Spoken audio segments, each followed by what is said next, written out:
আজকে দুপুরে রান্না করার জন্য অনেকগুলো পুঁইশাক পাতা ভালো করে বেছে পরিষ্কার করে ধুয়ে নিয়েছি।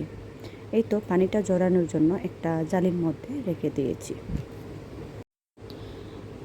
পুঁইশাক পাতাগুলো কুচি কুচি করে কাটার জন্য একটা দা নিয়ে বসে পড়লাম। আমরা গ্রামের মানুষরা দা দিয়েই কাজ করতে বেশি স্বাচ্ছন্দ্য বোধ করি।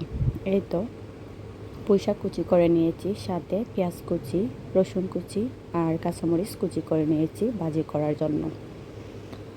পুঁইশাক ভাজিতে বেশি করে কাঁচামরিচ, রসুন আর পেঁয়াজ দিয়ে খেতে অনেক বেশি ভালো লাগে। এরই মধ্যে আয়নের বাবা বাজার থেকে অনেকগুলা মাছ নিয়ে এসেছেন। এ দেখে বড় মাছ আর দেশি ছোট মাছও নিয়ে এসেছেন।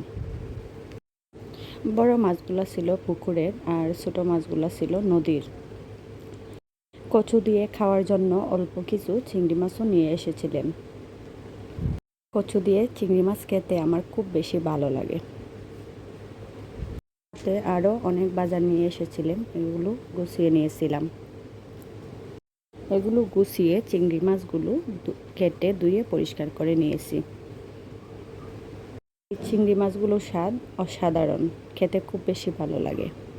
বড় মাছগুলো আর ছোট মাছগুলো আমি আর আমার শাশুড়ি মিলে কেটে নিয়েছি। আমার শাশুড়ি পুকুর থেকে এগুলো ধুয়ে নিয়ে এসেছেন। আজকে দুপুরে যা রান্না করব, এই ছোট মাছ দিয়ে তেঁতুলের টক রান্না করব, আর বড় মাছগুলো দিয়ে বরবটি সাথে কয়েকটা আলুও দিয়েছি। আমার ভালো লাগে এগুলা রান্না করব। আর অবশিষ্ট যে মাছগুলো ছিল এগুলা কয়েকটা কৌটার মধ্যে রেখে দিয়েছি ফ্রিজে রাখার জন্য। পুরো রান্নাবান্না শেষ করে ছেলেকে খাওয়ানোর জন্য একটা প্লেটে কিছুটা ভাত আর পুঁইশাক ভাজি নিয়ে নিলাম, ছেলেকে খাওয়াবো।